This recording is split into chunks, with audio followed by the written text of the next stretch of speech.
Iran imeishutumu Marekani kwa kile ilichokiita ukiukaji wa wazi wa makubaliano ya amani yaliyofikiwa kati ya pande hizo mbili ya kumaliza vita vya Mashariki ya Kati kufuatia mashambulizi mapya ya jeshi la Marekani dhidi ya maeneo ya kijeshi nchini humo. Katika taarifa yake, Wizara ya Mambo ya Nje ya Iran imesema mashambulizi hayo yaliyolenga vituo vya uangalizi wa pwani ni ukiukaji wa wazi wa hati ya makubaliano, yani MOU, iliyosainiwa ili kusitisha vita. Kwa upande wake, jeshi la Marekani limesema lilitekeleza mashambulizi hayo dhidi ya maghala ya makombora, drone pamoja na vituo vya rada vya pwani nchini Iran, likidai hatua hiyo ilikuwa ni jibu la shambulio la Iran dhidi ya meli ya mizigo iliyokuwa ikipita katika mlango wa bahari wa Hormuz. Baada ya mashambulizi hayo, jeshi la walinzi wa mapinduzi ya Kiislamu la Iran IRGC lilitangaza kuwa lilijibu kwa kushambulia maeneo ya Marekani katika eneo la Ghuba ya Uajemi.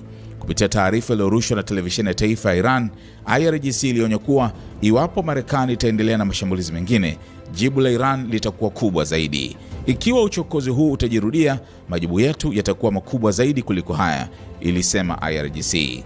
Mvutano huo unakuja wakati Marekani na Iran bado zinaendelea na mazungumzo ya kutafuta suluhisho la kudumu la kumaliza mzozo uliodumu kwa miezi kadhaa, huku hali ya usalama katika mlango bahari wa Hormuz ikiendelea kuwa moja masuala nyeti zaidi katika mazungumzo hayo.